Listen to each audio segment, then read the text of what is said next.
It starts with a sentence that feels impossible to say out loud. What if the person you built your life around becomes the name at the center of a criminal warrant? Sit with that for a second. Not a rumor, not a tabloid whisper. A warrant, charges, a mugshot, and suddenly, a life that once felt settled, familiar, even safe, is ripped open in front of the entire world. Before we continue, please hit the like button, subscribe to the channel, and turn on the notification bell for updates. This is not just another Hollywood scandal. It's not a gossip cycle story designed to burn hot and disappear by the weekend. This one cuts deeper because at the center of it is trust. And around that trust is a woman millions of Americans feel like they grew up with, Melissa Gilbert. For decades, Melissa Gilbert represented something rare in entertainment. Stability, warmth, a sense of moral grounding. She wasn't just an actress. She was a symbol of reliability, of growing up in public without falling apart. When people thought of her, they didn't think scandal. They thought resilience, integrity, a life that had weathered storms and still stood upright. Which is why what happened next hit like a punch to the chest. On January 13th, her husband, Timothy Busfield, surrendered to authorities. Let that sink in. He didn't vanish. He didn't hide. He walked in and surrendered. Shortly after, a mugshot was released. Charges were listed. 2 counts of criminal sexual contact of a minor. 1 count of child abuse. According to a copy of the arrest warrant obtained by People, the alleged victims were 2 11-year-old boys. And just like that, everything changed. Now, before anything else, this matters. Words matter here. These are allegations. Allegations that Busfield has strongly denied. No conviction has occurred. No verdict has been reached. And yet, as anyone who has lived through public accusation knows, the damage does not wait for courtrooms to decide truth. It happens instantly, ruthlessly, in public. Within hours, the internet split into camps. Some demanded immediate condemnation. Others demanded restraint. Some asked how something like this could happen so close to someone so respected. Others asked why we always act shocked when it does. And somewhere in the middle of that chaos was Melissa Gilbert. Not a headline. Not a talking point. A human being. A wife. A woman waking up to a reality she never planned for. If you're watching this, ask yourself honestly, what would you do if the person you love most became the person everyone else fears? Because that is the emotional core of this story. Not outrage, not speculation, but the collision between private loyalty and public horror. As the news spread, another piece dropped. A video obtained by TMZ. In it, Timothy Busfield looked directly into the camera and said, "They're all lies and I did not do anything to those little boys." A flat denial. Clear. Absolute. No legal hedging. No ambiguity. Just rejection of the accusations in full. And yet, strangely, that video didn't calm the storm. For many people, it intensified it. Why? Because when denial is this strong, people start asking what it's pushing against. And because in that video, one presence was missing. Melissa Gilbert. She wasn't standing beside him. She wasn't speaking on his behalf. There was no hand on his shoulder. No statement released in her voice. No familiar reassurance from the woman many expected to hear from immediately. There was silence. And silence, in moments like this, becomes a language of its own. Some interpreted it as shock. Others as distance. Others, more cruelly, as confirmation. But silence doesn't come with subtitles. We project our fears into it. Our assumptions. Our biases. What we do know is that the timing of this case has raised unsettling questions. Why now? Why January 13th? Why the sudden release of a mugshot? Why a surrender instead of an arrest at home?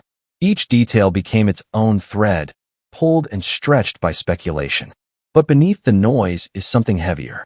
This is a story about what happens when the person accused is not a stranger, not a distant celebrity you barely think about, but the person who shares your bed, your kitchen, your life. For Melissa Gilbert, the allegations weren't something she read about online. They didn't arrive through a breaking news alert. They arrived inside her marriage. And that's where the story becomes almost unbearable to imagine. Because even if the allegations are false, the damage to trust is real.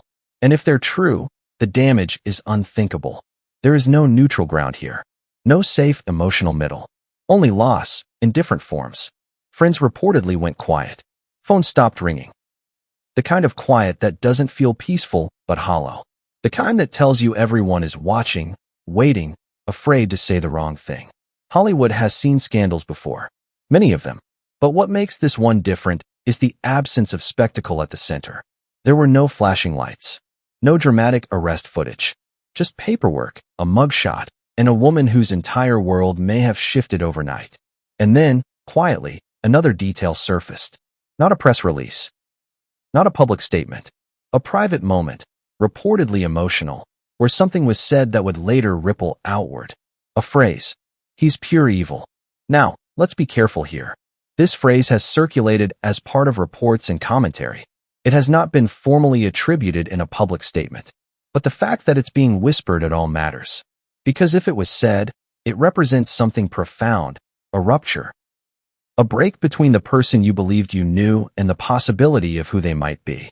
And if it wasn't said, the fact that people believe it could have been speaks volumes about how quickly narratives form when silence meets fear. Think about that. How fast a marriage can be rewritten by allegations. How quickly a legacy can be overshadowed by a single legal document. How brutally public judgment descends, even before the facts have finished assembling themselves. This is why the story matters now. Not because it's sensational, but because it forces us to confront uncomfortable truths. About how we process accusations. About how we treat alleged victims. About how we treat the families of the accused. About how we demand certainty in situations where none yet exists. And it raises a haunting question. Is it possible to love someone and fear them at the same time? As the days following January 13th unfolded, one thing became clear. This wasn't going away. Court processes would take time. Statements would be analyzed. Evidence, if any, would be examined. And through it all, Melissa Gilbert would remain at the center of a storm she did not create but cannot escape. The public wants answers. The internet wants villains and heroes. But real life doesn't work like that.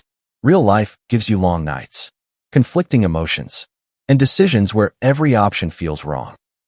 And just when it seemed like the story couldn't grow heavier, another development loomed. Something buried not in headlines, but in the details. Something that would force even the most neutral observers to pause. Because the arrest warrant, the denial, the silence, and the rumored emotional fracture were only the beginning. What came next would shift the focus from public outrage to something far more unsettling. And once you see it, you'll understand why this story is only just starting. So here's the question that refuses to go away. How does someone spend decades earning trust without anyone noticing what might be hiding underneath?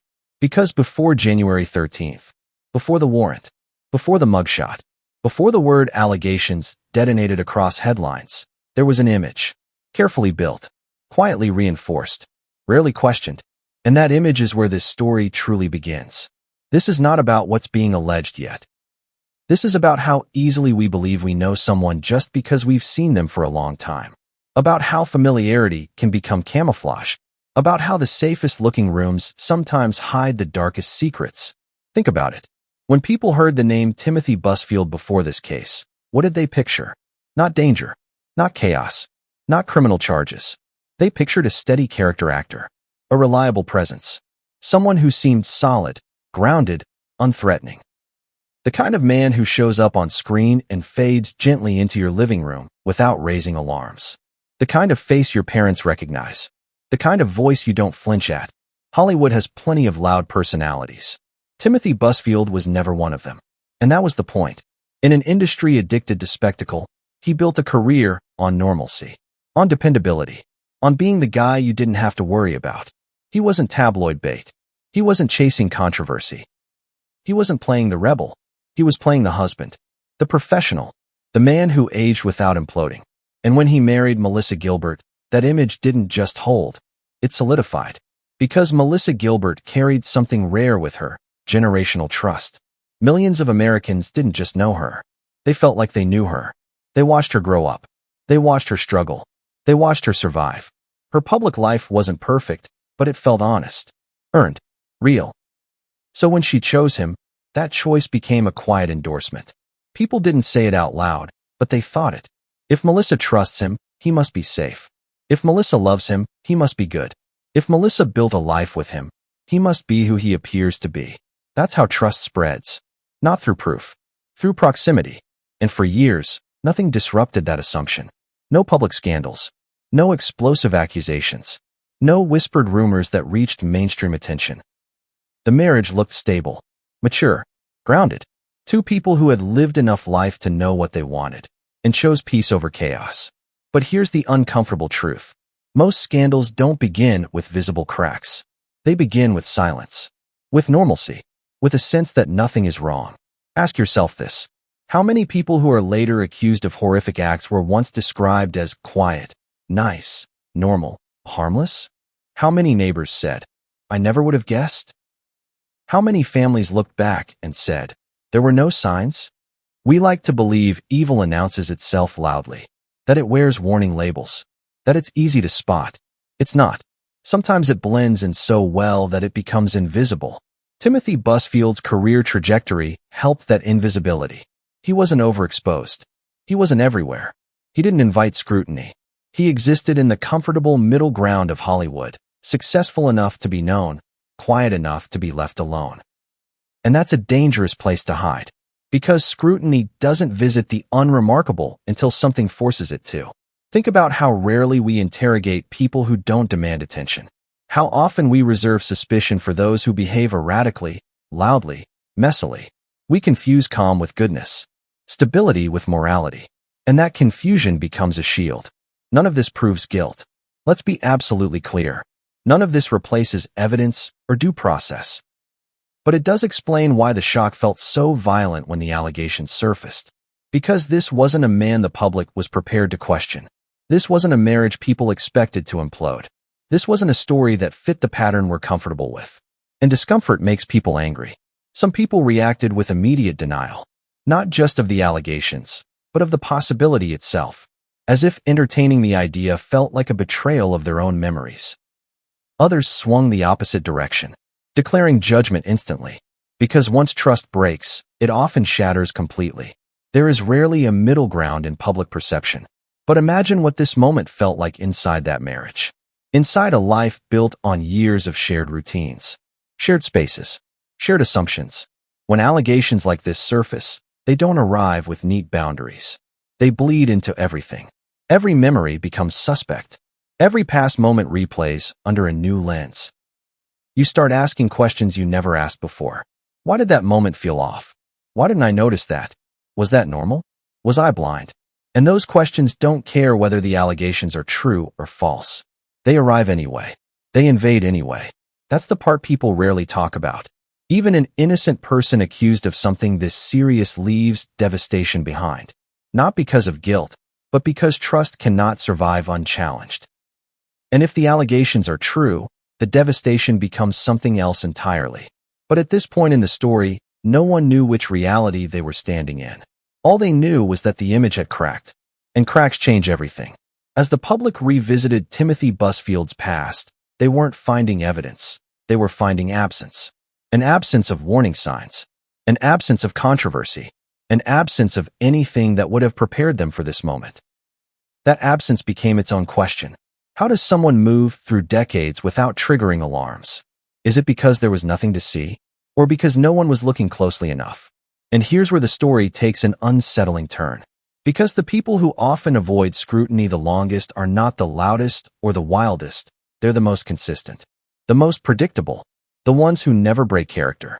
Consistency builds trust faster than charisma ever could. And trust lowers defenses. Inside families. Inside marriages. Inside communities. This is why stories like this feel like betrayals on a collective level. People don't just feel shocked, they feel fooled. As if someone slipped past their emotional security system without setting off alarms. But here's another uncomfortable question. Is that fair? Do we project too much on a people we barely know? Do we confuse roles with reality? Do we mistake a calm exterior for a clean conscience? Hollywood is particularly good at encouraging those illusions.